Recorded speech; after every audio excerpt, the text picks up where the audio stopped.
Hello friends, तो नमस्कार दोस्तों, कैसे हैं आप लोग। चलिए फिर से स्वागत है आपका अपना यूट्यूब चैनल मास्टरमाइंड बीपीएस में। मैं वीरेंद्र प्रताप सिंह। आज हम चर्चा करेंगे भारत के इतिहास के संदर्भ में मौर्य काल में अशोक की। ठीक है, तो मौर्य काल में अशोक जो शासन हुआ है इसके बारे में हम पूरे के पूरे आज चर्चा करने वाले हैं।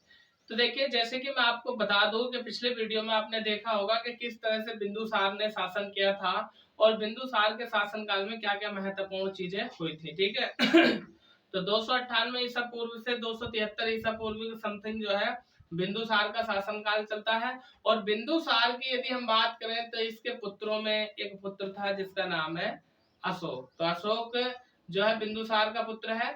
आगे क्या क्या कहानी बनती है इस चीज को भी हम जानेंगे। तो चलिए फटाफट अपना कॉपी पेन निकालिए और शुरुआत कीजिए। अशोक, या हम इसी को बोल देते हैं अशोक महान। ठीक है, सबसे पहले हम बात करेंगे इसके प्राचीन काल में संबंधित यानी इसके शासन की। तो इसका शासन जो चलता है 273 ईसा पूर्व से 232 ईसा पूर्व इसका शासन चलता है।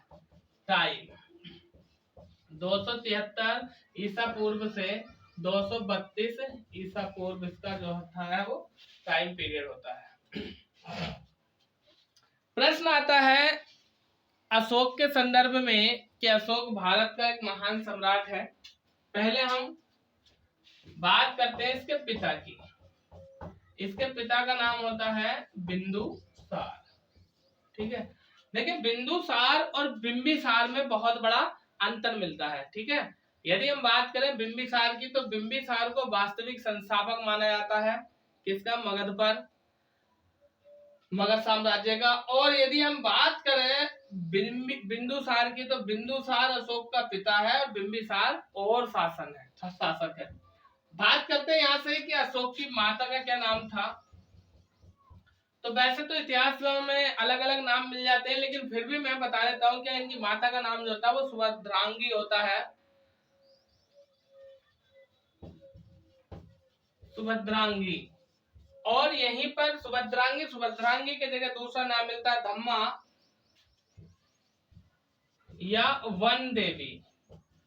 ठीक है, सुभद्रांगी या धम्मा या वन देवी इनकी माता का नाम होता है। या हम बात करते हैं इनकी माँ को जो है जनपद कल्याणी भी कहा जाता है, जनपद कल्याणी। आगे क्या प्रश्न बनते हैं अशोक के समय में क्या, थोड़ा सा पहले कहानी सुन लेते हैं। सिंगली द्वीप किसको कहा था प्राचीन समय में, यानी पहले जो श्रीलंका है, श्रीलंका को पहले सिंगली द्वीप कहा जाता है। सिंगली अनुश्रुतियों की यदि हम बात करें तो सिंगली अनुश्रुतियों के अनुसार जो दीप वंश या महावंश हुआ है इसमें राज करने से 4 वर्ष तक उत्तराधिकारी का बहुत बड़ा संघर्ष हुआ था। और यदि हम बात करें तो ऐसा बताया जाता है कि अशोक ने जो है अपने पिता बिंदुसार की मृत्यु के बाद जो है अपने 99 भाइयों को जान से मार दिया था। ठीक है, अपने 99 भाइयों को मारने के बाद अपना राज्याभिषेक कराया, यानी उनकी हत्या कर दी। और राज्याभिषेक की यदि हम बात करें तो सारा का सारा जो है मतलब भाइयों की हत्या राज्य को पाने के लिए की। और अशोक का जो बड़ा भाई था उसका नाम सुसीम था। फिर प्रश्न ये बनता है कि इसने केवल और केवल अपने एकमात्र भाई को जीवित छोड़ा था। ठीक है, जिसका नाम मिलता है तिस्य। ठीक है, इसने केवल अपने सगे भाई तिस्य को जीवित छोड़ा था, बाकी सारे के सारे 99 भाइयों को मार दिया था। यानी बिंदुसार के 101 पुत्र थे, 101 में 99 इसने मार दिए, तिस्य को जीवित छोड़ दिया और सो गए। और 101 में खुद था जिसका नाम था अशोक। ठीक, फिर प्रश्न ये भी मिलता है कि अशोक जो होता है वह प्रारंभ में बहुत ही कुरूप यानी भद्य था, देखने वाले में इतना सुंदर नहीं था, यह बहुत ही कुरूप था। और यदि हम बात करें तो इसने जो था जो दरबार था, महल था, तो महल में रानियां निवास करती थी। जो महल होगा महल में रानियां होंगी ही। तो ये इतना भद्दा था, इतना कुरूप था कि एक बार जो है ये जब महल से गुजर रहा था तो रानियों की हंसी छूट गई थी इसके चेहरे को देख करके। तो इसको इतना क्रोध आया, इतना गुस्सा आया कि 500 रानियों को इसने जो है मरवा दिया था। फिर यदि हम बात करें तो प्रश्न हमने ये भी पढ़ा था कि जो अशोक था बिंदुसार के टाइम में जो है मतलब इसने जो है 1-2 राज्यों को जीतने में सफलता प्राप्त की थी। और वहां से जो है इसे शासक बनने की चेष्टा इसके अंदर जागृत हो जाती है। आगे क्या महत्वपूर्ण बात है, तो महत्वपूर्ण बात यह है कि इसने शासक बनने से पहले उज्जैनी, यानी यह शासक बनने से पहले उज्जैनी का क्या था, राज्यपाल था। राज्यपाल को हम क्या बोलते हैं, गवर्नर बोल देते हैं, ठीक है। फिर प्रश्न क्या बनता है कि प्रारंभिक जीवन में अशोक को क्या कहा जाता है, तो अशोक को प्रारंभिक जीवन में चंड अशोक या काला अशोक भी कहा जाता है। तो चलिए इन सारी बातों को लिखते हैं हम एक एक करके। क्या सबसे पहले हम लिखेंगे कि इसने अपने 99 भाइयों का वध किया, अपने 99 भाइयों की हत्या की। अशोक ने अपने 99 भाइयों की हत्या की और केवल अपने सगे भाई तिस्से को जीवित छोड़ा। सगे भाई तिस्से को जीवित छोड़ा। फिर आगे हम बात करते हैं कि इसने 500 रानियों की भी हत्या करवा दी। हत्या करवा दी मतलब उनको मरवा दिया, और वो जो है इसको देख करके हंस रही थी, क्योंकि प्रारंभ में ये कैसा था, प्रारंभ में कुरूप था। कुरूप मतलब भद्दा, मतलब देखने में ये जो है सुंदर नहीं था, इसलिए इसने हत्या करवा दी। फिर हम बात कर रहे हैं कि शासन बनने से पहले अशोक उज्जैनी का राज्यपाल था।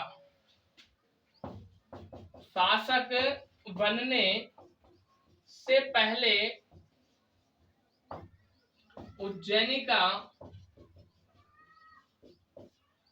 या हम सीधा सीधा इसको लिख देते हैं उज्जैन, ठीक है। उज्जैनी का या उज्जैन का क्या था, ये राज्यपाल था, ठीक है, राज्यपाल था। आगे और क्या महत्वपूर्ण प्रश्न बनते हैं प्रारंभिक जीवन में अशोक को चंड अशोक या कामाशोक कहा जाता है। चंड अशोक या कामाशोक कहा जाता है, ठीक है। फिर आगे और क्या महत्वपूर्ण प्रश्न बनते हैं कि इसने जो है शासक बनने से पहले नेपाल और नेपाल का तराई क्षेत्र खस को भी जीत लिया था। तो मैं लिख देता हूँ, शासक बनने से पहले खस, खस क्या है, नेपाल का तराई क्षेत्र है, और इसके साथ में पूरे नेपाल की यदि हम बात करें तो नेपाल को जीत लिया था, नेपाल को जीत लिया था, ठीक है। आगे और क्या क्या महत्वपूर्ण प्रश्न बनते हैं अशोक से, तो आप एक बार इसका स्क्रीनशॉट ले लीजिए, इसके बाद चलते हैं हम आगे।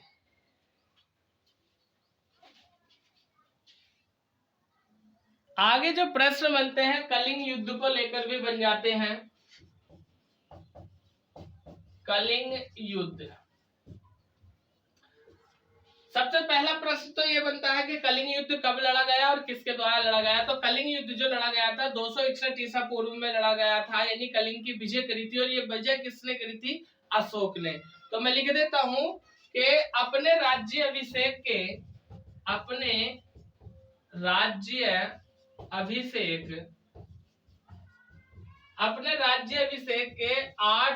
वर्ष 261 ईसा पूर्व में यह युद्ध लड़ा, और इस युद्ध में जो विजय होती है वो विजय किसकी होती है, अशोक की होती है।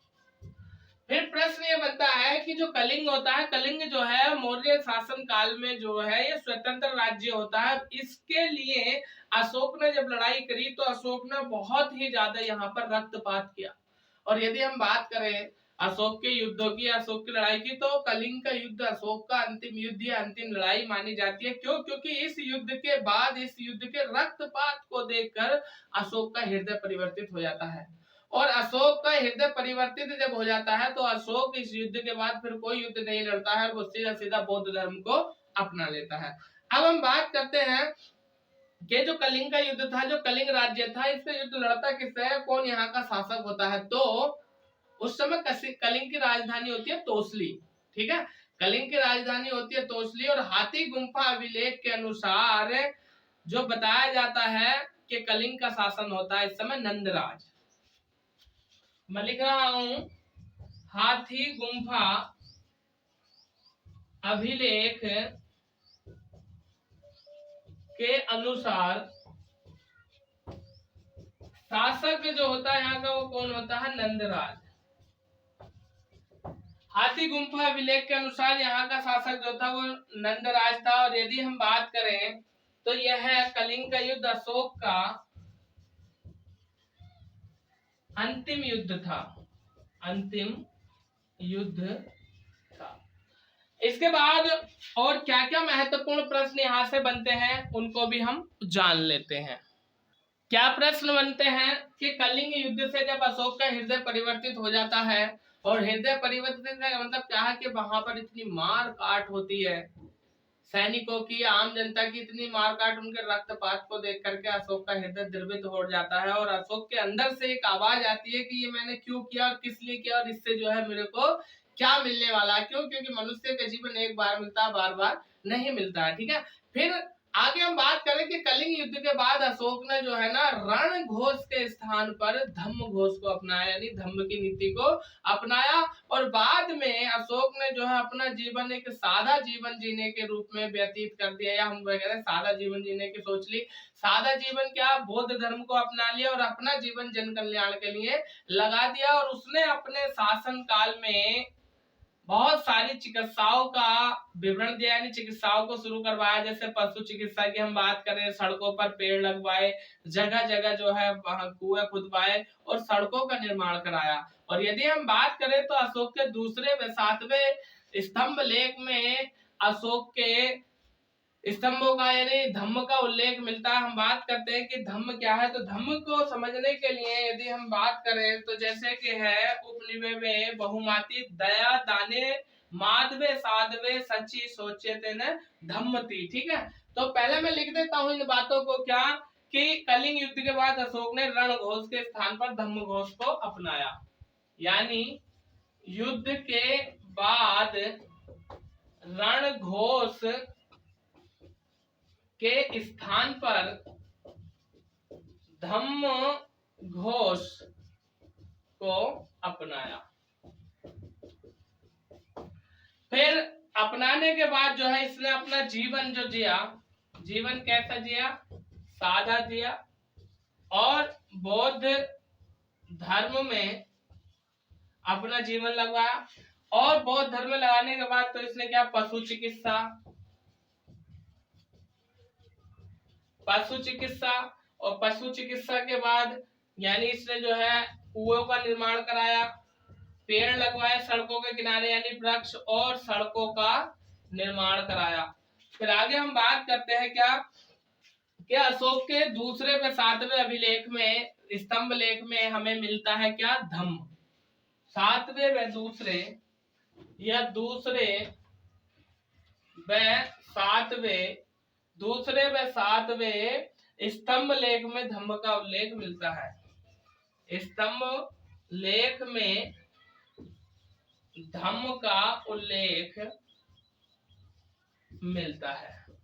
और धम्म क्या है इसके बारे में मैंने अभी आपको बता दिया है। क्या बता दिया है? उपनिवेश बहुमाता दाने माधवे साधवे संचिति संचेतन धम्मति, यानी यदि हम बात करें क्या कि पापों से मुक्ति होनी चाहिए, बहुत से लोगों का कल्याण होना चाहिए, और साथ ही साथ क्या दया व दान का जीवन जीना चाहिए, वाणी की मधुरता होनी चाहिए, और जो है वाणी में मधुरता होनी चाहिए, शुद्ध रस होना चाहिए, शुद्धता व सत्यता ही क्या है? धम्म है। आगे हम बात करते हैं तो प्रश्न यहाँ से और क्या क्या मिलते हैं, एक बार इसका स्क्रीनशॉट ले लो, आगे चलते हैं। क्या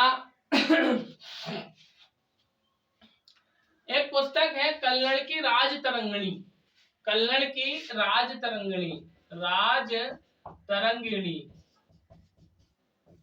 यदि हम बात करें कल्लड़ की राज तरंगिणी, तो राज तरंगिणी के अनुसार अशोक ने झेलम नदी के किनारे एक नगर की स्थापना करी थी, और उस नगर का नाम मिलता है क्या? श्रीनगर। तो यहाँ से प्रश्न पूछा जाता है श्रीनगर की स्थापना किसने की? अशोक ने की थी। किस नदी के किनारे है? झेलम नदी के किनारे। ठीक है, राज तरंगिणी। सबसे पहले इसके लेखक, तो इसके जो लेखक हैं उनका नाम है कल्लड़। के अनुसार अशोक ने झेलम नदी के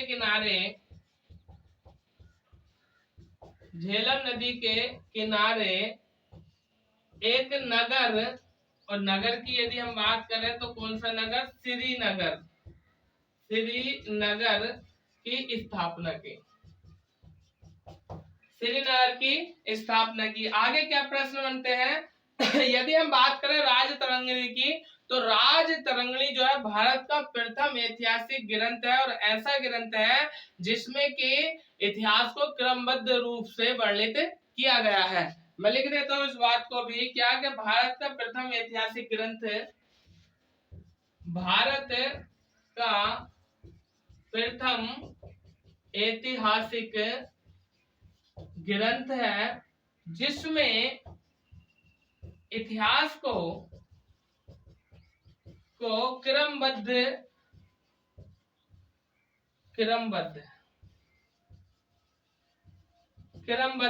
किया गया है। और यदि हम बात करें तो राजतरंगिणी में जो हमें इतिहास मिलता है, इसमें किसका इतिहास है? कश्मीर का इतिहास है इसमें, इतिहास। ठीक है, तो प्रश्न बनता है कि राजतरंगिणी जो है वह क्या है? एक ऐतिहासिक ग्रंथ है। किसने लिखा है? कल्हड़ ने लिखा। और राजतरंगिणी में है क्या? कश्मीर का इतिहास। उसके बाद क्या प्रश्न बनता है कि जो अशोक होता है, अशोक का पुत्र होता है महेंद्र और पुत्री होती है संघमित्रा। तो अशोक ने जो है अपने जीवन के उपरांत यानी जीवन काल में ही कलिंग युद्ध लड़ने के बाद जब उसने बौद्ध धर्म को अपना लिया था, तो अशोक ने अपने पुत्र महेंद्र व संघमित्रा को बौद्ध धर्म के प्रचार व प्रसार के लिए कहाँ भेजा था? श्रीलंका। और यदि हम बात करें श्रीलंका की, तो श्रीलंका का जो प्राचीन नाम होता है वो सिंगली द्वीप होता है। तो मैं लिख रहा हूं इस बात को भी, अशोक ने अपने पुत्र महेंद्र व पुत्री संघमित्रा को बौद्ध धर्म के प्रचार प्रसार के लिए श्रीलंका भेजा। और यदि हम बात करें श्रीलंका की, तो इसका जो प्राचीन नाम मिलता है वो मिलता है सिंगली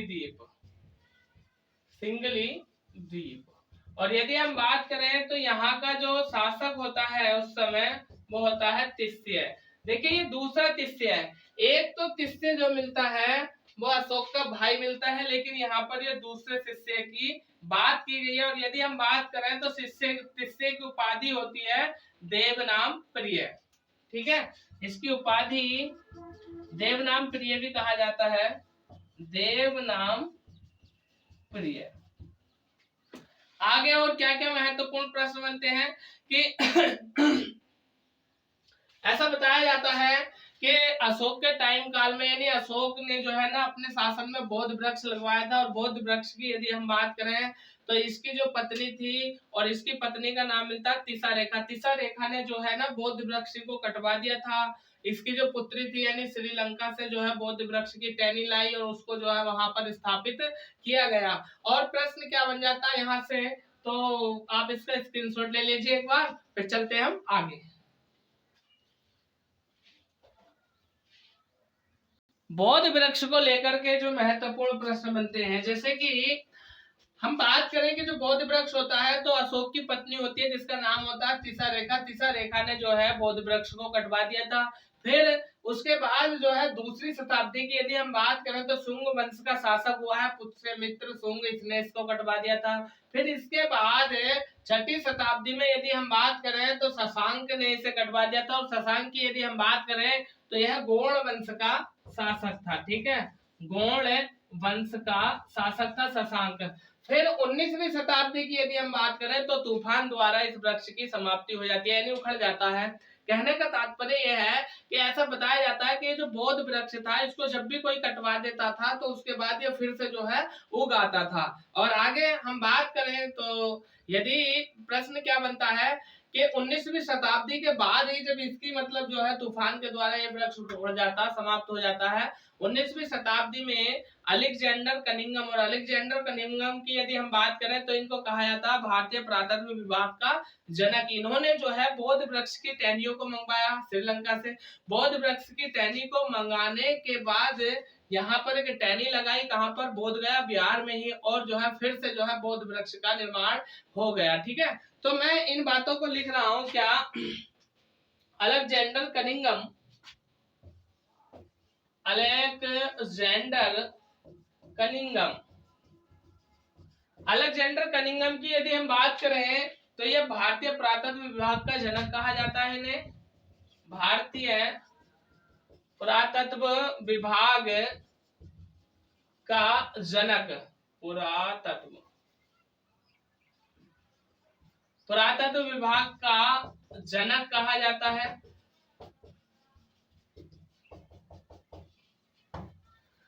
भारतीय पुरातत्व विभाग का जनक कहा जाता है। और इन्होंने जो है श्रीलंका से टहनी मंगाई।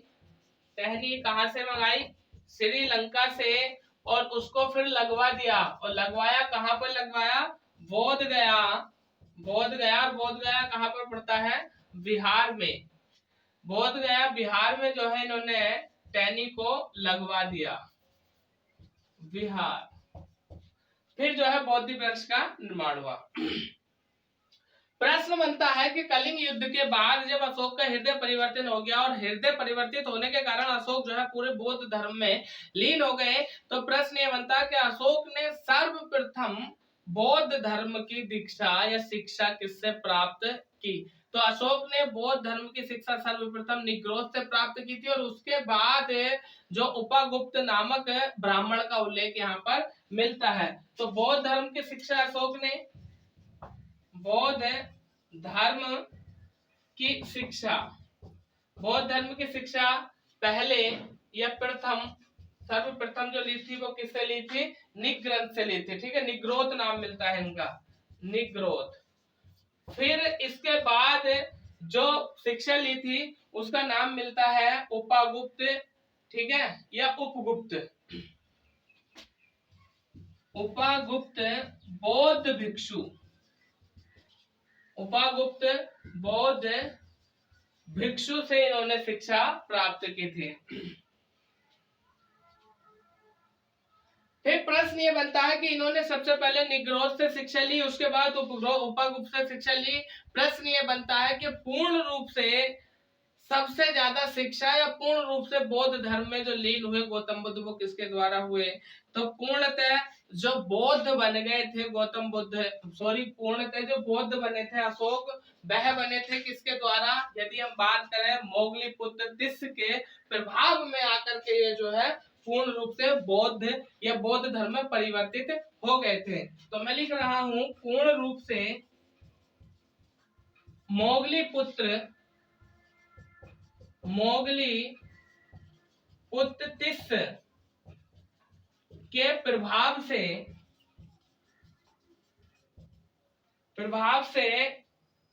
बौद्ध धर्म में, मोगलीपुत्र तिस्स के प्रभाव से बौद्ध धर्म में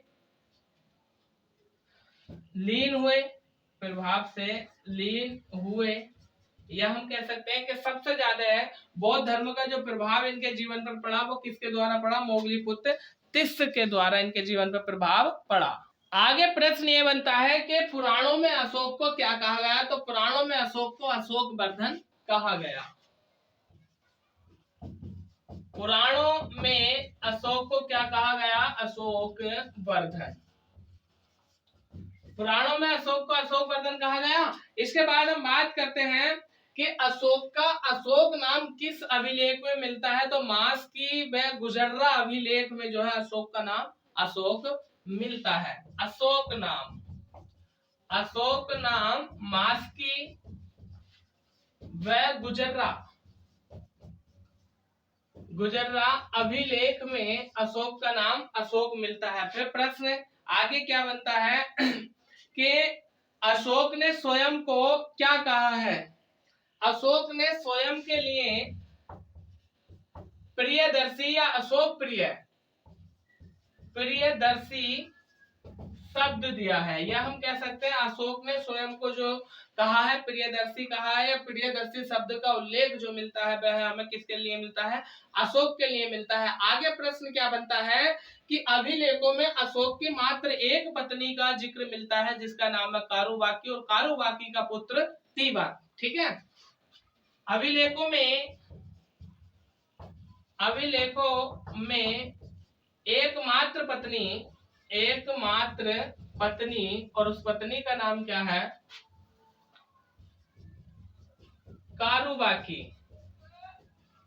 कारुबाकी या कोरोबाकी, और इसी का जो पुत्र होता है उसका नाम होता है पुत्र तीवक। तो आपको यहां से भी प्रश्न बन सकता है। फिर प्रश्न आता है कि भारत में शिलालेखों का प्रचलन किसके द्वारा किया गया? तो भारत में शिलालेखों का प्रचलन जो किया था वह अशोक ने ही किया था। भारत में शिलालेखों का प्रचलन, शिलालेखों का प्रचलन किसके द्वारा किया गया? अशोक के द्वारा।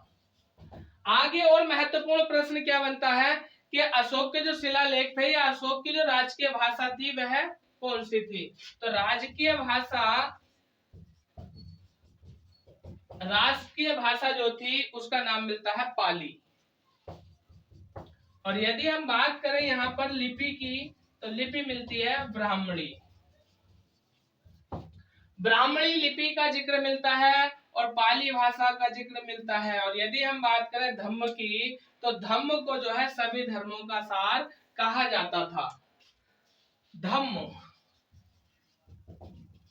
सभी धर्मों का सार कहा जाता था। देखिए, अगर हम बात करें धर्म की, तो यदि आपने इससे पहले का वीडियो हमारा देखा हो बौद्ध धर्म, और बौद्ध धर्म के बारे में हमने बौद्ध धर्म से संबंधित सभी फैक्टों पर, सभी तथ्यों पर हमने जो है विचार किया था। और यदि आपने बौद्ध धर्म से संबंधित वीडियो न देखा हो तो पिछले वीडियो में जाके या अपने यूट्यूब पर मास्टरमाइंड बीपीएस और भारत का इतिहास सर्च कर लीजिए, सब कुछ मिल जाएगा आपको। ठीक है, लिस्ट आ जाएगी। और एक महत्वपूर्ण बात, यदि अभी तक आपने हमारे वीडियो को लाइक नहीं किया तो प्लीज लाइक कीजिए।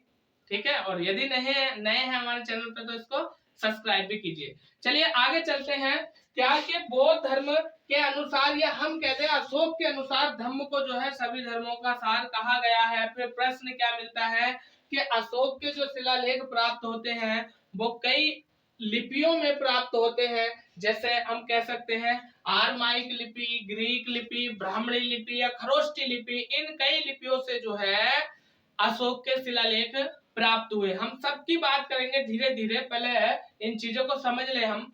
तो मैं बात कर रहा हूं अशोक के शिलालेख किस किस लिपि में मिले। शिलालेख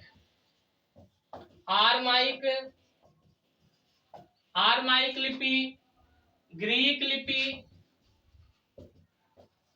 ब्राह्मणी लिपि, खरोष्टी लिपि, आरमाइक लिपि, ग्रीक लिपि, ब्राह्मणी लिपि, खरोष्टी लिपि में जो है इसके अभिलेख प्राप्त होते हैं।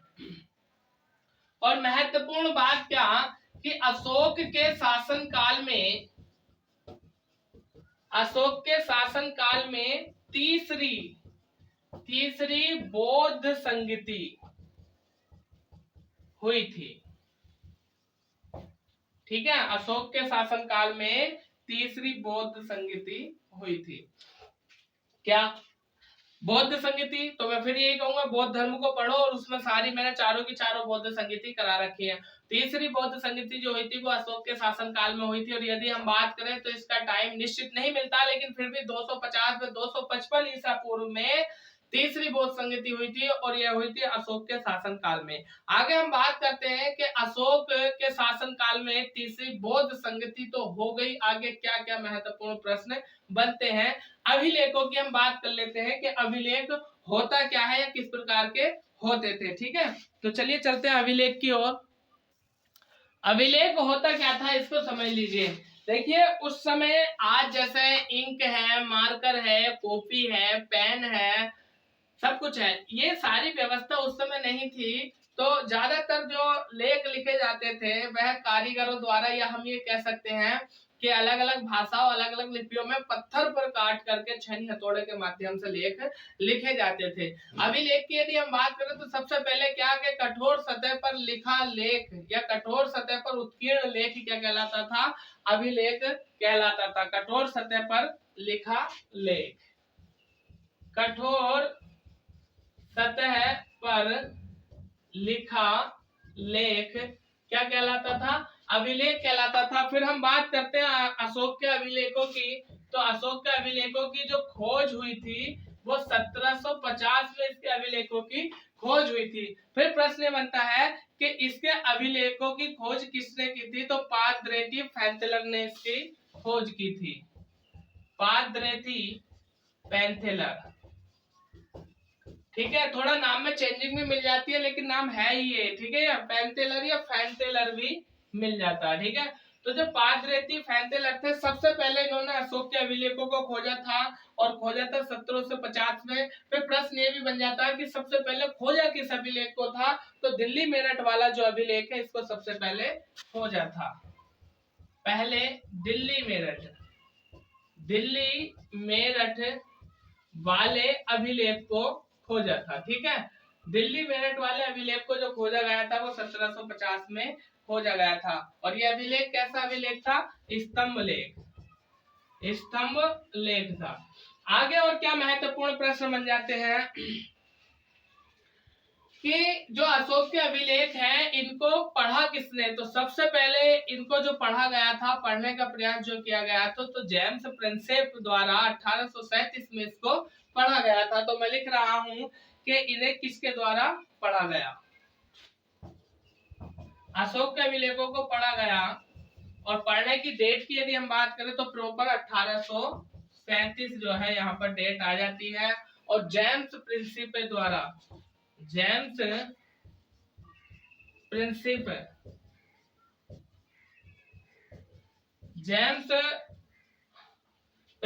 द्वारा जो है इसको पढ़ा गया। और यदि हम बात करें पढ़ा किसने? जेम्स प्रिंसेप ने। और पढ़ा कौन से वाले ग्रंथ को था? सॉरी, ग्रंथ नहीं है, अभिलेख को। तो इनके द्वारा जो पढ़ा गया था वो दिल्ली टोपरा अभिलेख पढ़ा गया था। दिल्ली टोपरा, दिल्ली तो दिल्ली में है, टोपरा कहाँ पर पड़ता है? हरियाणा में। आगे क्या प्रश्न बनेगा यहाँ से कि जो अशोक के अभिलेख थे वह मुख्यतः 4 लिपियों में थे। कौन सी लिपियों में थे? 4 लिपियों में। 4 लिपियों में थे। और उन चारों लिपि की यदि हम बात करें तो कौन कौन सी थी? ब्राह्मणी थी, खरोष्टी थी, ग्रीक थी और आरमाइक थी। ब्राह्मणी, खरोष्टी, ग्रीक और आरमाइक, ये 4 लिपियों में अशोक के अभिलेख मिले। आगे हम बात करते हैं अभिलेखों की। तो देखिए अभिलेख जो होते थे वो मुख्यतः 3 भागों में विभाजित किए हुए थे। पहले नंबर पर आया था आपका शिलालेख। दूसरे नंबर पर आया था आपका स्तंभ लेख। और तीसरे नंबर पर आ जाता है गुहा या गुफा लेख, ठीक है। तो इनको 3 भागों में बांटा गया अशोक के अभिलेखों को, यानी स्तंभ लेख, शिलालेख, स्तंभ लेख, गुहा लेख। अब हम बात करते हैं कि भाई शिलालेख क्या होता था। तो शिलालेख जो है वो वृद्ध यानी बड़े भी होते थे और लघु भी होते थे। यदि हम बात करें वृद्ध, तो वृद्ध की संख्या निश्चित होती थी 4 और लघु की संख्या निश्चित नहीं होती थी। क्या? जैसे हम बात करते हैं शिलालेखों की तो 2 भागों में, एक तो होता था वृद्ध और वृद्ध की संख्या होती थी 4। फिर होता था लघु की संख्या निश्चित नहीं थी। और यदि हम बात करें क्या शिलालेखों की, तो शिलालेखों में वृद्ध की संख्या 14 है भाई। वृद्ध जो है वह कितने हैं? 14 है। और ये जो मिलते हैं हमें 8 स्थानों से मिलते हैं। 8 स्थानों से मिलते हैं। आगे क्या प्रश्न बनता है शिलालेख जैसे एक पत्थर का बड़ा टुकड़ा हो गया और उस पर जो ये लाइनें में खींच रहे हैं क्या, शिलालेख। एक लाइन एक शिलालेख होती थी, ठीक है, एक लाइन एक शिलालेख होती थी। और यदि हम बात करें स्तंभ लेख की, तो एक बड़ा सा लंबा सा पत्थर की स्तंभ होता था इस तरह से, और उस पर जो लेख लिखे जाते थे उसको क्या बोल दिया जाता था, शिलालेख बोल दिया जाता था, ठीक है। इसकी भी यदि हम बात करें तो ये भी वृहद भी होते थे और ये लघु भी होते थे।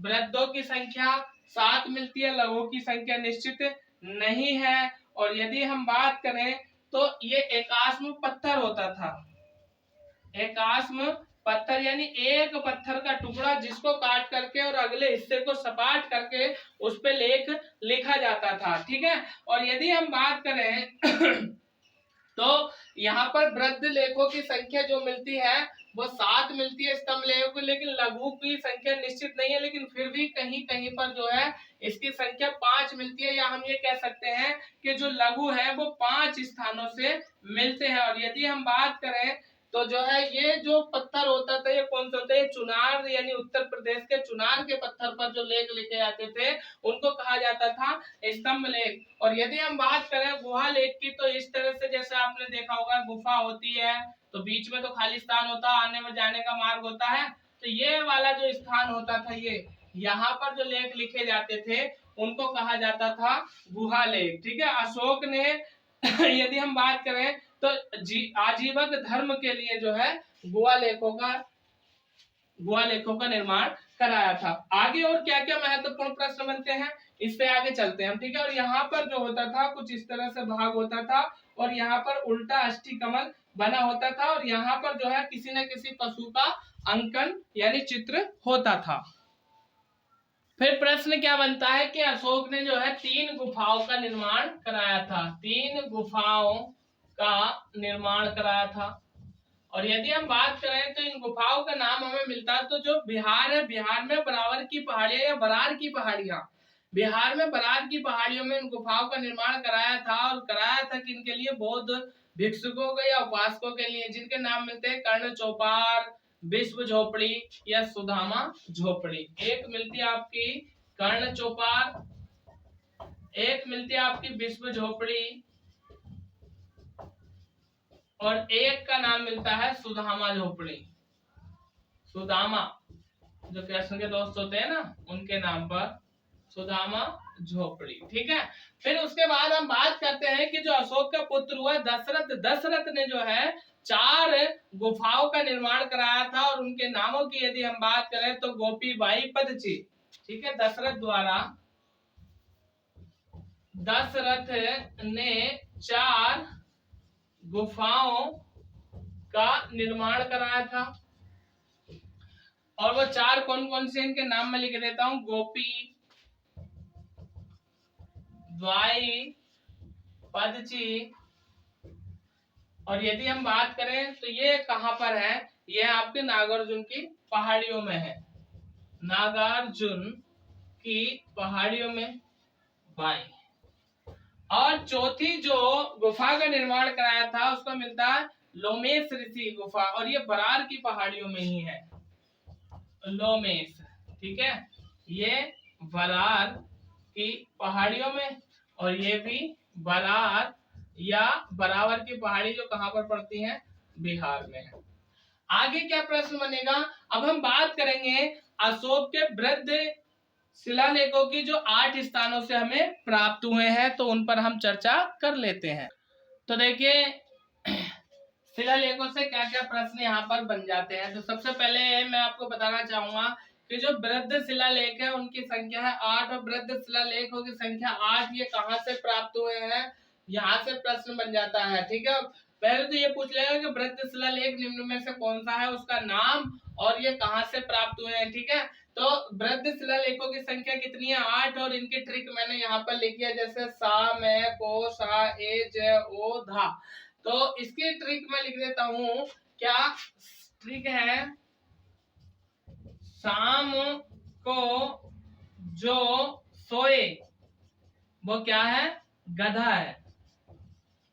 शाम को जो सोए वो क्या है, गधा। सा से शाहबाजगढ़ी, माँ से मानसेर, को से कालसी, जो से सोए जो साइलेंट सो से सोपारा, ए से एर्नाकुडी, गै से गिरनार और धा से धौली उड़ीसा। ठीक है, तो देखिए समझ लीजिए क्या कि शाम को जो सोए वो क्या है, गधा है। यहाँ से 8 के 8 वृद्ध स्तंभ लेख मिल जाएंगे। ट्रिक मैंने ये लिख दिया और शब्द यहाँ पर लिख रहे हैं क्या, सा से शाहबाजगढ़ी, शाहबाजगढ़ी जो पड़ता है वो पाकिस्तान में, और मैं से मानसेर। ठीक है, और उसके बाद हम बात करें कौन से कालसी, और कालसी कहाँ पर पड़ता है, उत्तराखंड में, यूके, सोपारा महाराष्ट्र में, एर्नाकुडी आंध्र प्रदेश, और आंध्र प्रदेश के भी करनूल जिले में। और ये जो है एकमात्र 8 वृद्ध शिलालेखों में से जो एर्नाकुडी है ये ब्राह्मणी लिपि में लिखा हुआ है, और बाकी ये जितने भी है सब ब्रुष्टोफेदन लिपि में है। ठीक है,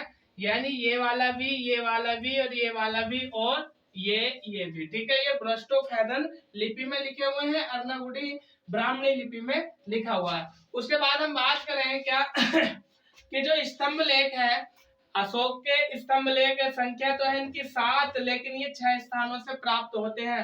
सबसे पहला दिल्ली मेरठ, तो पहला दिल्ली मेरठ और दूसरा दिल्ली टोपरा।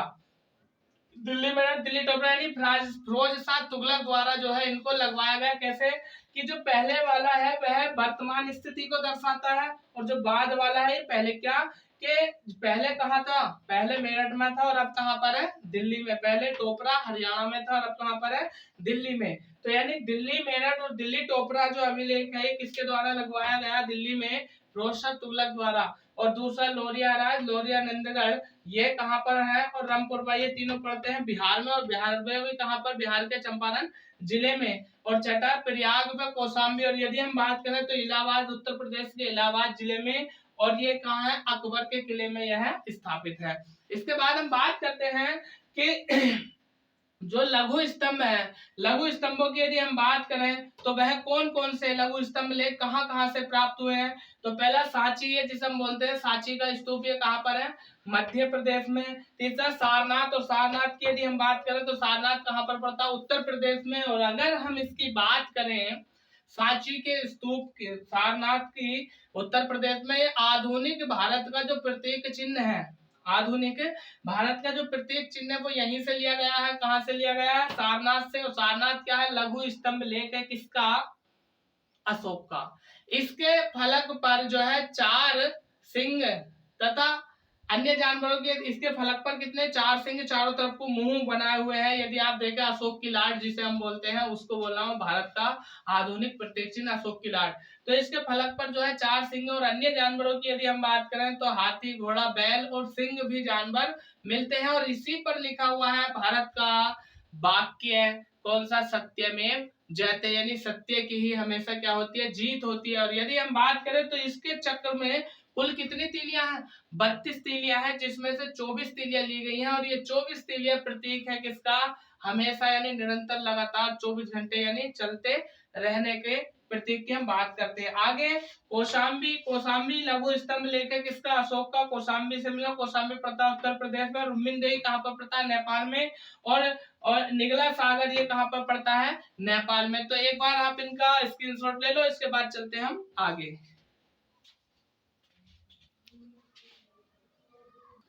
अब हम बात करेंगे कि अशोक के जो 14 शिलालेख हैं, कौन से शिलालेख में कौन सी बात वर्णित है, या कौन से शिलालेख में अशोक ने क्या कहा है। तो जैसे हम बात कर रहे हैं इधर शिलालेख का नाम और इधर वर्णित विषय। तो पहला शिलालेख, इसमें पशु बलि की निंदा की गई है, यानी पशु की बलि देना जो है वो क्या है, घोर ही अपराध है। ठीक है, फिर दूसरे शिलालेख में कहा गया पशु और वे मनुष्य की चिकित्सा की व्यवस्था या उसकी व्याख्या को दर्शाया गया है। तीसरे शिलालेख में अधिकारियों को आदेश दिया गया, क्या आदेश दिया गया, कि वह जनता का ख्याल करें और अत्यधिक उन पर कर न लगाएं। चौथे की हम बात करें तो धम्म की स्थापना के बारे में। पांचवें अभिलेख में समाज एवं वर्ण व्यवस्था का उल्लेख है। छठे में आत्म नियंत्रण व आत्मरक्षक का शिक्षा के बारे में बताया हुआ है। सातवें और आठवें अभिलेख में अशोक की तीर्थ यात्रा के बारे में वर्णित विषय उल्लेखित है। नवें अभिलेख की यदि हम बात करें तो सच्चे शिष्टाचार व सच्ची भेंट के बारे में बताया गया है। ज्यादा व्याख्या करके मैं यहाँ पर ये नहीं बताया क्योंकि टाइम काफी हो जाएगा, इसलिए मैं शॉर्ट रूप में बता रहा हूँ। 10वें की यदि हम बात करें 10वें शिलालेख की, तो इसमें है राजा प्रजा की रक्षा करे, ऐसा जो है इस अभिलेख में लिखा गया है। और 11वें की यदि हम बात करें तो धम्म की विशेषता और धम्म की विशेषता पर आधारित धम्म की व्याख्या को यहाँ पर वर्णित किया गया है। और 12वें शिलालेख में स्त्री का सम्मान, 13वें में कलिंग युद्ध के बारे में लिखा हुआ है, अशोक के हृदय परिवर्तन से संबंधित बातें लिखी हुई हैं। और चौदहवें अभिलेख शिलालेख की यदि हम बात करें तो जनता को धार्मिक जीवन व्यतीत करने का आदेश दिया गया है। ठीक है, आगे हम बात करते हैं क्या, तो यहीं से प्रश्न ये बन जाता है कि अशोक का एक शिलालेख है जिसका नाम कांधार से सार एक पुना अभिलेख कहाँ से प्राप्त हुआ है, कांधार से, जो कि ग्रीक और आरमाइक लिपि में लिखा हुआ है। यदि हम बात करें तो जैसे मौर्यकालीन व्यवस्था की, तो अर्थशास्त्र में जासूस को चर कहा गया है। और यदि हम बात करें अर्थशास्त्र में ही गुप्तचर को, तो गुप्तचर को गूढ़ पुरुष कहा गया है। मौर्य काल में सबसे छोटी इकाई जो होती थी वह गांव ग्राम होती थी, और ग्राम का जो मुखिया होता था वह ग्रामी कहलाता था। आगे सर्वोच्च अधिकारी, मौर्य काल में सर्वोच्च अधिकारी जो होता था वह सम्राट होता था, और सबसे छोटा जो अधिकारी होता था वह कहलाता था छोटा गोप, यानी छोटा प्रशासक, जो 10 ग्रामों का क्या होता था, प्रशासक होता था। यदि हम बात करें कि जो सर्वोच्च न्यायालय होता था मौर्य काल में, वो राजधानी में ही होता था, सर्वोच्च न्यायालय राजधानी में ही होता था। और जो सबसे बड़ा व मुख्य है न्यायाधीश होता था, उसको धर्माधिकारी कहा जाता था। मौर्य काल की सेना की यदि हम बात करें तो वो सेना 6 समितियों में विभाजित होती थी। जैसे जल सेना की हम बात करें, जल सेना, पैदल सेना, घुड़सवार सेना, इस तरह से। और मौर्य काल में 3 प्रकार की मुद्राएं चलती थी, सोने की, चांदी की, जिन्हों का सपड़ कहा जाता था, और तीसरी जो होती थी तांबे की, और तांबे की मुद्रा को क्या कहा जाता था, कांकड़ी कहा जाता था। और क्या क्या मुख्य बातें हैं, तो एक बार आप इसका स्क्रीनशॉट ले लो, आगे चलते हैं फिर।